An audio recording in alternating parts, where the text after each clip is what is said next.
기도하면 이긴다. 할렐루야. 천일기도회와 함께하는 맥체인 성경 읽기 시간입니다. 오늘도 방해가 될 것들은 다 내려놓고 말씀과 기도에 힘쓸 때에 놀라운 영적인 변화와 기적을 경험하게 될 줄 믿습니다. 2월 18일 맥체인 성경 읽기 본문은 출애굽기 1장, 누가복음 4장, 욥기 18장, 고린도전서 5장으로 권세라는 주제로 말씀을 보도록 합니다. 먼저 성경을 읽도록 하겠습니다. 출애굽기 1장. 야곱과 함께 각각 자기 가족을 데리고 애굽에 이른 이스라엘 아들들의 이름은 이러하니 루벤과 시므온과 레위와 유다와 이사갈과 스불론과 베냐민과 단과 납달리와 gad과 아셀이요. 야곱의 허리에서 나온 사람은 모두 70이요 요셉은 애굽에 있었더라. 요셉과 그의 모든 형제와 그 시대의 사람은 다 죽었고 이스라엘 자손은 생육하고 불어나 번성하고 매우 강하여 온 땅에 가득하게 되었더라. 요셉을 알지 못하는 새 왕이 일어나 애굽을 다스리더니 그가 그 백성에게 이르되 이 백성 이스라엘 자손이 우리보다 많고 강하도다. 자, 우리가 그들에게 대하여 지혜롭게 하자. 두렵건대 그들이 더 많게 되면 전쟁이 일어날 때 우리 대적과 합하여 우리와 싸우고 이 땅에서 나갈까 하노라 하고 감독들을 그들 위에 세우고 그들에게 무거운 짐을 지어 괴롭게 하여 그들에게 바로를 위하여 국구성 비동과 라암셋을 건축하게 하니라. 그러나 학대를 받을수록 더욱 번성하여 퍼져나가니 애굽 사람이 이스라엘 자손으로 말미암아 근심하여 이스라엘 자손에게 일을 엄하게 시켜 어려운 노동으로 그들의 생활을 괴롭게 하니 곧 흙 이기기와 벽돌 굽기와 농사의 여러 가지 일이라. 그 시키는 일이 모두 엄하였더라. 애굽 왕이 히브리 산파 십보라라는 사람과 부하라는 사람에게 말하여 이르되 너희는 히브리 여인을 위하여 해산을 도울 때 그 자리를 살펴서 아들이거든 그를 죽이고 딸이거든 살려두라. 그러나 산파들이 하나님을 두려워하여 애굽 왕의 명령을 어기고 남자 아기들을 살린지라. 애굽 왕이 산파를 불러 그들에게 이르되 너희가 어찌하여 이같이 남자 아기들을 살렸느냐. 산파가 바로에게 대답하되 히브리 여인은 애굽 여인과 같지 아니하고 건장하여 산파가 그들에게 이르기 전에 해산하였다이다 하매 하나님이 그 산파들에게 은혜를 베푸시니 그 백성은 번성하고 매우 강해지니라. 그 산파들은 하나님을 경외하였으므로 하나님이 그들의 집안을 흥왕하게 하신지라. 그러므로 바로가 그의 모든 백성에게 명령하여 이르되 아들이 태어나거든 너희는 그를 날강에 던지고 딸이거든 살려두라 하였더라. 아멘. 누가복음 4장. 예수께서 성령의 충만함을 입어 요단강에서 돌아오사 광야에서 40일 동안 성령에게 이끌리시며 마귀에게 시험을 받으시더라. 이 모든 날에 아무것도 잡수시지 아니하시니 날수가 다함에 줄이신지라. 마귀가 이르되 내가 만일 하나님의 아들이었던 이 돌들에게 명하여 떡이 되게 하라. 예수께서 대답하시되 기록된 바 사람이 떡으로만 살 것이 아니라 하였느니라. 마귀가 또 예수를 이끌고 올라가서 순식간에 천하만국을 보이며 이르되 이 모든 권위와 그 영광을 내가 내게 주리라. 이것은 내게 넘겨준 것이므로 내가 원하는 자에게 주노라. 그러므로 내가 만일 내게 절하면 다 네 것이 되리라. 예수께서 대답하여 이르시되 기록된 바 주 너의 하나님께 경배하고 다만 그를 섬기라 하였느니라. 또 이끌고 예루살렘으로 가서 성전 꼭대기에 세우고 이르되 내가 만일 하나님의 아들이었던 여기서 뛰어내리라. 기록되었을 때 하나님이 너를 위하여 그 사자들을 명하사 너를 지키게 하시리라 하였고 또한 그들이 손으로 너를 받들어 내 발이 돌에 부딪히지 않게 하시리라 하였느니라. 예수께서 대답하여 이르시되 주 너희 하나님을 시험하지 말라 하였느니라. 마귀가 모든 시험을 다한 후에 얼마 동안 떠나니라. 예수께서 성령의 능력으로 갈릴리에 들어가시고 그 소문이 사방에 퍼졌고 친히 그 여러 회당에서 가르치심에 뭇사람에게 칭송을 받으시더라.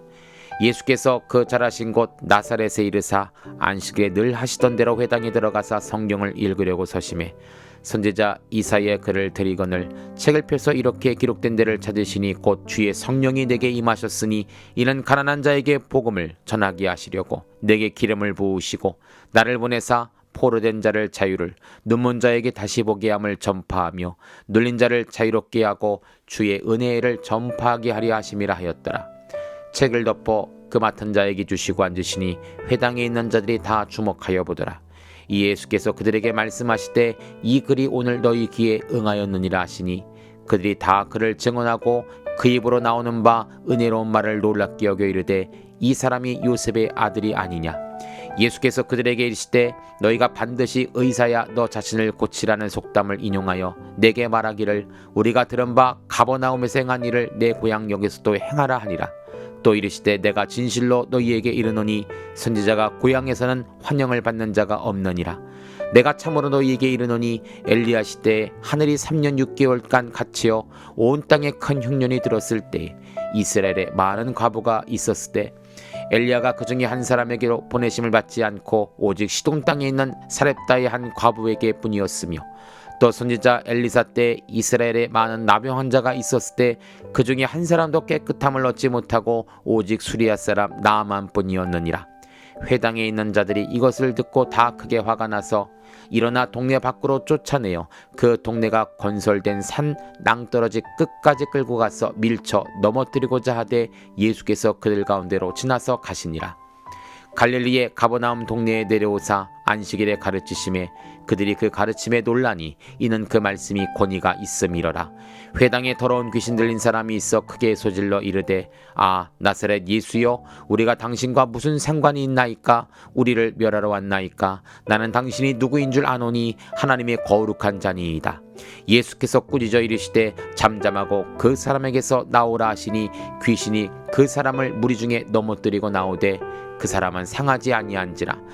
다 놀라 서로 말하여 이르되 이 어떠한 말씀인고 권위와 능력으로 더러운 귀신을 명하며 나가는도다 하더라. 이에 예수의 소문이 그 근처 사방에 퍼지니라.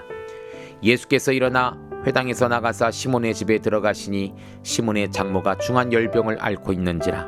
사람들이 그를 위하여 예수께 구하니 예수께서 가까이 서서 열병을 꾸짖으신데 병이 떠나고 여자가 곧 일어나 그들에게 수종드니라. 해질 무렵에 사람들이 온갖 병자들을 데리고 나오매 예수께서 일일이 그 위에 손을 얹으사 고치시니 어떤 사람에게서 귀신이 나가며 소리질러 이르되 당신은 하나님의 아들이니이다. 예수께서 꾸짖으사 그들이 말함을 허락하지 아니하시니 이는 자기를 그리스도인 줄 알미러라. 날이 밝음에 예수께서 나오사 한적한 곳에 가시니 무리가 찾다가 만나서 자기들에게서 떠나시지를 못하게 만류하려 하매 예수께서 이르시되 내가 다른 동네들에서도 하나님의 나라의 복음을 전하여야 하리니 나는 이 일을 위해 보내심을 받았노라 하시고 갈릴리 여러 회당에서 전도하시더라. 아멘. 욥기 18장. 수아 사람 빌닷이 대답하여 이르되 너희가 어느 때에 가서 말의 끝을 맺겠느냐. 깨달으라. 그 후에야 우리가 말하리라. 어찌하여 우리를 짐승으로 여기며 부정하게 보느냐. 울분을 떠뜨리며 자기 자신을 찢는 사람아 너 때문에 땅이 버림을 받겠느냐. 바위가 그 자리에서 옮겨지겠느냐. 악인의 빛은 꺼지고 그의 불꽃은 빛나지 않을 것이요 그의 장막 안의 빛은 어두워지고 그 위에 등불은 꺼질 것이요 그의 활기찬 걸음이 피곤하여지고 그가 마련께 스스로 빠질 것이니 이는 그의 발이 그물에 빠지고 올가미에 걸려들어 그의 발 뒤꿈치는 덫에 치이고 그의 몸은 올무에 얽힐 것이며 그를 잡을 덫이 땅에 숨겨져 있고 그를 빠뜨릴 함정이 길목에 있으며 무서운 것이 사방에서 그를 놀라게 하고 그 뒤를 쫓아갈 것이며 그의 힘은 기근으로 말미암아 쇠하고 그 곁에는 재앙이 기다릴 것이며 질병이 그의 피부를 삼키리니 곧 사망의 장자가 그의 지체를 먹을 것이며 그가 의지하던 것들이 장막에서 뽑히며 그는 공포의 왕에게로 잡혀가고 그에게 속하지 않는 자가 그의 장막에 거하리니 유황이 그의 처소에 뿌려질 것이며 밑으로 그의 뿌리가 마르고 위로 그의 가지가 시들 것이며 그를 기념함이 땅에서 사라지고 거리에서는 그의 이름이 전해지지 않을 것이며 그는 광룡으로부터 흑암으로 쫓겨 들어가서 세상에서 쫓겨날 것이며 그는 그의 백성 가운데 후손도 없고 후회도 없을 것이며 그가 거하던 곳에는 남은 자가 한 사람도 없을 것이라. 그의 운명에 서쪽에서 오는 자와 동쪽에서 오는 자가 깜짝 놀라리라. 참으로 불의한 자의 집이 이러하고 하나님을 알지 못하는 자의 처소도 이러하니라. 아멘. 고린도전서 5장. 너희 중에 심지어 음행이 있다함을 들으니 그런 음행은 이방인 중에서도 없는 것이라. 누가 그 아버지의 아내를 취하였다 하는도다.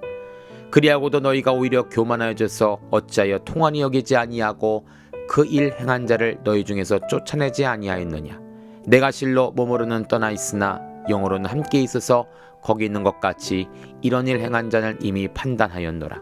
주 예수의 이름으로 너희가 내 영과 함께 모여서 우리 주 예수의 능력으로 이런 자를 사탄에게 내주었으니 이는 육신은 멸하고 영은 주 예수의 날에 구원을 받게 하리 함이라. 너희가 자랑하는 것이 옳지 아니하도다. 적은 누룩이 온 덩어리에 퍼지는 것을 알지 못하느냐. 너희는 누룩 없는 자인데 새 덩어리가 되기 위하여 묵은 누룩을 내버리라. 우리의 유월절 양 곧 그리스도께서 희생되셨느니라. 이러므로 우리가 명절을 지키되 묵은 누룩으로도 말고 악하고 악에 찬 누룩으로도 말고 누룩이 없이 오직 순전함과 진실함의 떡으로 하자.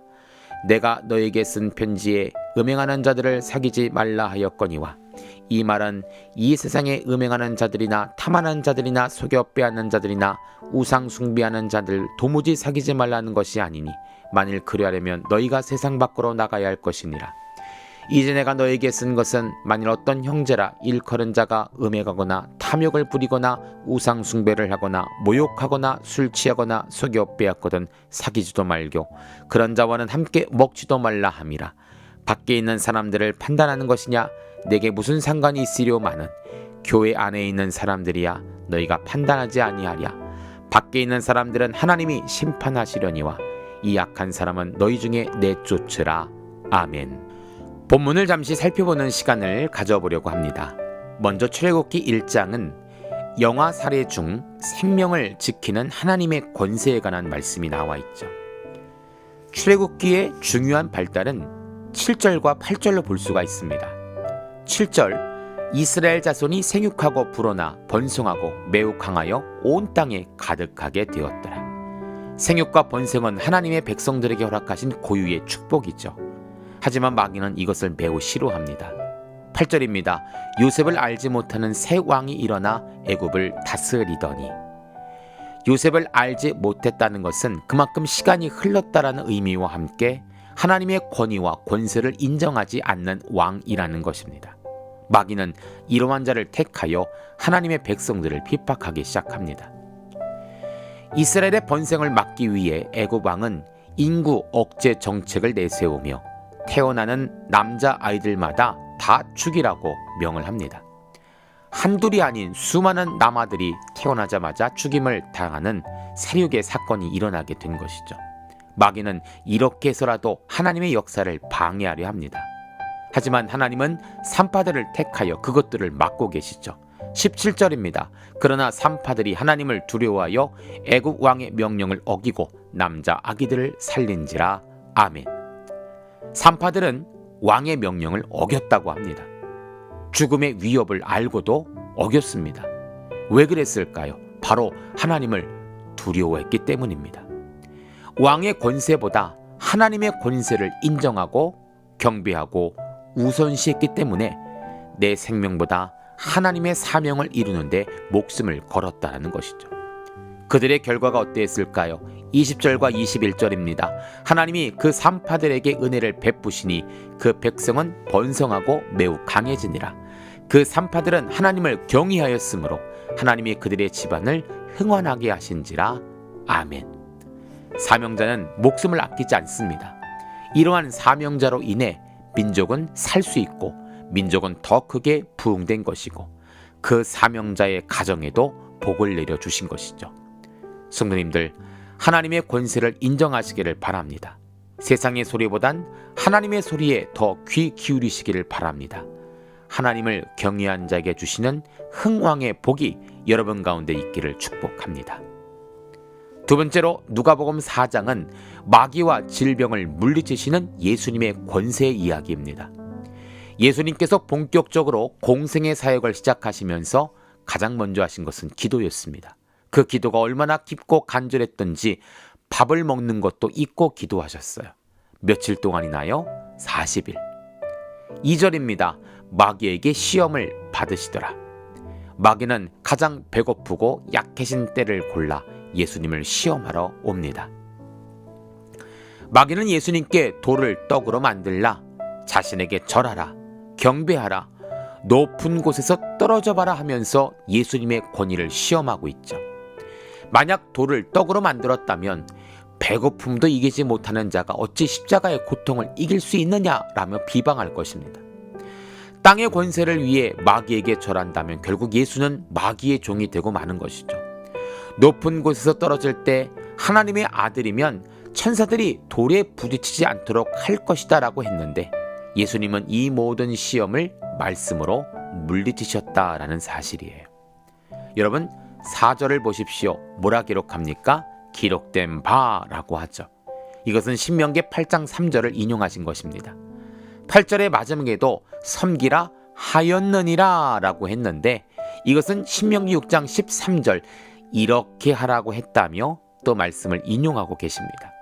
12절에도 말라 하였느니라 하셨는데 이건 역시도 신명기 6장 16절을 인용하면서 이렇게 하라 하였다라고 말씀하고 계십니다.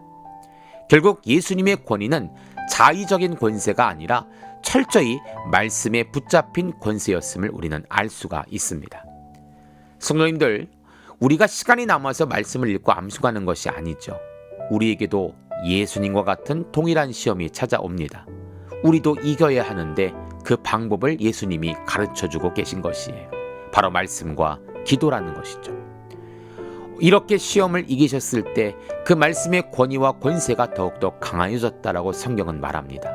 듣는 사람들이 어떻게 했다고 하죠? 32절입니다. 그 가르치심에 논란이 그 말씀이 권위가 있음이러라. 36절에는 다 놀라 서로 말하여 이르되 이 어떠한 말씀인고 권위와 능력으로 더러운 귀신을 명함에 나가는도다. 아멘. 성도님들, 우리가 말씀과 기도로 충만한 삶을 산다면 예수님의 이름의 권세가 우리에게도 임하게 되는 줄 믿습니다. 그래서 우리도 믿고 선포하며 기도할 때 병마의 세력은 떠나가고 악한 더러운 귀신들도 쫓겨나며 십자가의 승리, 말씀의 승리가 반드시 임하게 될 줄 믿습니다. 세 번째로 욥기 18장은 빌닷이 욥에게 설명하는 심판의 권세에 관한 이야기가 나옵니다. 엘리바스에 이어 빌닷도 욥에게 죄의 결과, 욥의 고통은 죄의 결과라는 사실을 다시 한번 확인시켜주고 있죠. 그리고 5절과 6절입니다. 결국 악한 자의 빛은 꺼지게 마련이고 그 불꽃도 빛을 잃고 마는 법이다. 그의 집안을 밝히던 빛은 점점 희미해지고 환하게 비추어 주던 등불도 꺼질 것이다. 아멘. 너의 생명도 너의 가정도 결국은 꺼지는 빛처럼 멸망할 것이다 라는 저주를 하게 됩니다. 빌닷은 악인들에게 임할 결과를 자세히 풀어 설명하는데요. 간단히 요약하면 이렇습니다. 12절에 기근, 13절에 질병, 14절에 잡혀감, 15절에 추방, 16절에 가뭄, 17절에 이름이 사라짐, 18절에 쫓겨남, 19절에 후손이 없음. 한두 개도 아니고 저주의 저주를 이어가며 욥에게 회개할 것을 명령하고 있는 것입니다. 성도님들, 빌닷이 이렇게 말하는 권세는 도대체 어디서 나오는 것일까요? 만약 하나님께서 이렇게 말씀하시며 회개를 요청하신다면 우리는 아멘으로 받고 돌아서는 것이 맞습니다. 그러나 하나님이 아님, 욥과 같은 똑같은 사람이요, 똑같은 죄를 범하는 자가 무슨 권세로 이런 말을 하는 것일까요? 빌닷의 권세가 아니란 것이죠. 마귀의 권세입니다. 마귀는 우리를 하나님과 멀어지게 하기 위해 마치 하나님처럼 의를 내세우며 하나님 편에 서지 못하도록 만든다는 것이죠.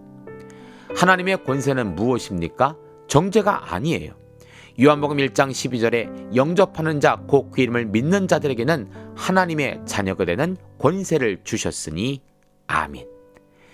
죄인인 우리라도 예수님 영접하면 저주의 권세가 아닌 자녀된 권세를 주신다라고 약속하셨다라는 것입니다. 마귀의 정죄의 권세, 참소의 권세가 우리를 덮지 못하도록 날마다 소망의 주님을 바라보시는 우리 모두가 되시기를 축복합니다. 마지막으로 고린도전서 5장은 교회 안에 있는 범죄한 형제를 치리하는 권세에 관한 말씀입니다. 고린도 교회의 또 다른 문제는 바로 음란이었습니다. 1절입니다. 너희 중에 심지어 음행이 있다함을 들으니 그런 음행은 이방인 중에서도 없는 것이라. 누가 그 아버지의 아내를 취하였다 하였도다. 아멘.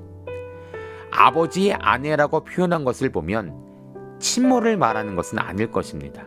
오늘날로 말하면 계모, 새엄마를 뜻하죠. 어찌되었던 법적인 어머니를 그 아들이 범한 사건이 공공연하게 들려지고 나타나게 된 것입니다.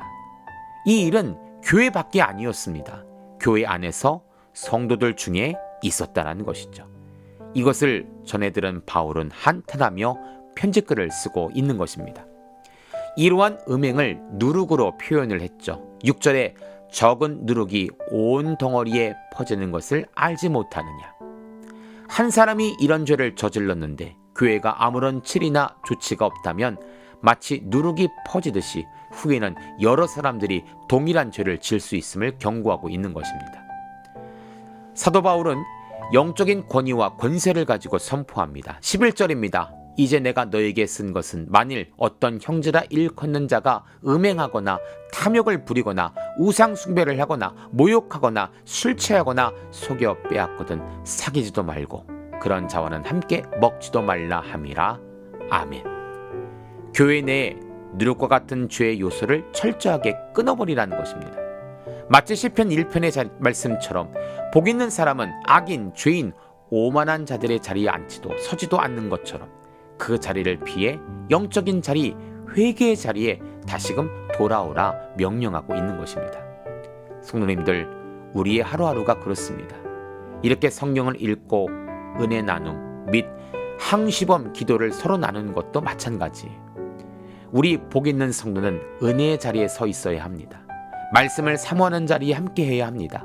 그래야 우리의 신앙은 건강해지고 우리 자녀들도 건강하게 자랄 수가 있는 것입니다. 이것을 늘 기억하시기를 바랍니다. 함께 기도합니다. 하나님 감사합니다. 세상 권세에 눌려 늘 종처럼 살았던 우리에게 아들 예수 그리스도를 통하여 자녀된 권세를 허락하셔 주셨습니다. 이제 우리는 종이 아닙니다. 하나님의 아들, 딸입니다. 자녀된 권세를 가지고 세상 가운데 빛과 소금의 역할을 감당하게 하소서. 교회 내에 혹 분열의 누룩이 있다면 쉬 어울리지 말고 하나님 편에 서서 교회 편에 서서 말씀과 영적 권위를 가지고 그들을 가르치며 권면할 수 있는 영적인 분별력을 주시옵소서. 예수님 이름으로 기도합니다. 아멘. 이제 기도 제목을 나눕니다. 주신 말씀을 가지고 기도하십시오. 나라와 민족을 위해 기도하십시오. 섬기는 교회와 목회자를 위해 기도하십시오. 나의 가정과 일터와 자녀를 위해 기도하십시오. 나의 약함뿐 아니라 중보의 기도가 필요한 자들을 위해 기도하십시오. 지금부터 깊은 기도와 통성 기도로 들어갑니다. 우리가 기도하기 시작할 때 하나님도 일하기 시작하십니다.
우리의 기도를 들으시는 하나님을 찬송합니다.